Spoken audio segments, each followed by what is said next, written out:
Hello ಹಾಲ್ ಇವತ್ತಿನ ವಿಡಿಯೋಲಿ ಈಸಿಯಾಗಿ ರವೆಯನ್ನು ಉಪಯೋಗಿಸಿ ಯಾವ ರೀತಿಯಾಗಿ ರವೆ ಲಾಡು ಅಥವಾ ರವೆ ಉಂಡೆ ಮಾಡೋದನ್ನೋದನ್ನು ನಾವು ಈ ವಿಡಿಯೋಲಿ ನೋಡೋಣ.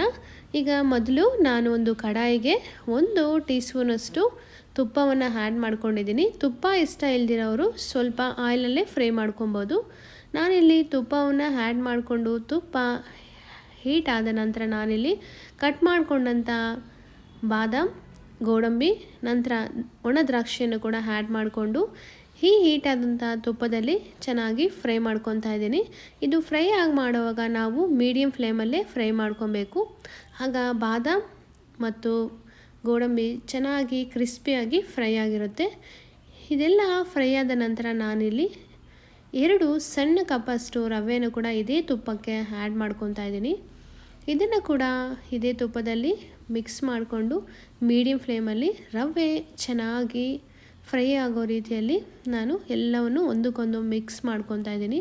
ಈಗ ಎಲ್ಲ ಒಂದಕ್ಕೊಂದು ಮಿಕ್ಸ್ ಆಗಿದೆ. ನಾವು ರವೆನ ಸುಮಾರು 2 ರಿಂದ 3 ನಿಮಿಷಗಳ ಕಾಲ ಮೀಡಿಯಮ್ ಫ್ಲೇಮಲ್ಲಿ ಈ ರೀತಿಯಾಗಿ ಚೆನ್ನಾಗಿ ಫ್ರೈ ಮಾಡಬೇಕು. ರವೆ ಚೆನ್ನಾಗಿ ಫ್ರೈ ಆದ ನಂತರ ಸ್ಟವ್ನ ನಾವು ಆಫ್ ಮಾಡಿಬಿಡಬೇಕು. ನಂತರ ಈಗ ನಾನು 1.5 ಕಪ್ಪಷ್ಟು ನಾನು ಶುಗರ್ನ ಆ್ಯಡ್ ಮಾಡ್ಕೊತಾ ಇದ್ದೀನಿ. ನಾನು ಯಾವ ಕಪ್ಪಲ್ಲಿ ರವೆನ ತೊಗೊಂಡಿದ್ನೋ ಅದೇ ಕಪ್ಪಲ್ಲಿ ಶುಗರ್ನ ಕೂಡ ತೊಗೊಂಡಿದ್ದೀನಿ. 2 ಗ್ಲಾಸಷ್ಟು ರವೆಗೆ 1.5 ಕಪ್ಪಷ್ಟು ಶುಗರ್ನ ಆ್ಯಡ್ ಮಾಡ್ಕೊತಾ ಇದ್ದೀನಿ. ಶುಗರ್ ಕೂಡ ಅಷ್ಟೇ, ನಿಮಗೆ ಎಷ್ಟು ಸ್ವೀಟ್ನೆಸ್ ಬೇಕೋ ಅಷ್ಟು ನೀವು ಆ್ಯಡ್ ಮಾಡ್ಕೊಬೋದು.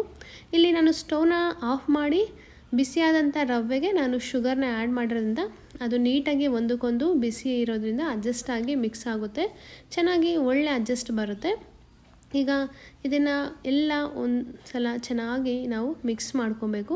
ಇವೆಲ್ಲ ಚೆನ್ನಾಗಿ ಮಿಕ್ಸ್ ಆದ ನಂತರ ನಾನಿಲ್ಲಿ ಒಂದು 3 ರಿಂದ 4 ಟೀ ಸ್ಪೂನಷ್ಟು ಕಾಯಿಸಿ ಆರಿಸ್ಕೊಂಡಂಥ ಹಾಲನ್ನು ಕೂಡ ನಾನಿಲ್ಲಿ ಆ್ಯಡ್ ಮಾಡ್ಕೊತಾ ಇದ್ದೀನಿ. ಇದನ್ನು ಕೂಡ ಒಮ್ಮೆ ಎಲ್ಲ ಒಂದಕ್ಕೊಂದು ಚೆನ್ನಾಗಿ ಕನ್ಸಿಸ್ಟೆನ್ಸಿ ಬರೋ ರೀತಿಯಲ್ಲಿ ಮಿಕ್ಸ್ ಮಾಡಿಕೊಂಡು ಅದಕ್ಕೆ ನಾನು ಸ್ವಲ್ಪ ಏಲಕ್ಕಿ ಪೌಡರ್ನ ಕೂಡ ಫ್ಲೇವರ್ಗೆ ಆ್ಯಡ್ ಮಾಡಿಕೊಂಡು ಎಲ್ಲ ಒಮ್ಮೆ ಮಿಕ್ಸ್ ಕೊಟ್ಟಿದ್ದೀನಿ. ನೋಡಿ, ಎಲ್ಲ ಚೆನ್ನಾಗಿ ಮಿಕ್ಸ್ ಆಗಿದೆ. ಈಗ ಪರ್ಫೆಕ್ಟಾಗಿ ಈಗ ರವೆ ಉಂಡೆ ಮಾಡೋದಕ್ಕೆ ಈ ಟೆಕ್ಸ್ಚರ್ ಕರೆಕ್ಟಾಗಿದೆ.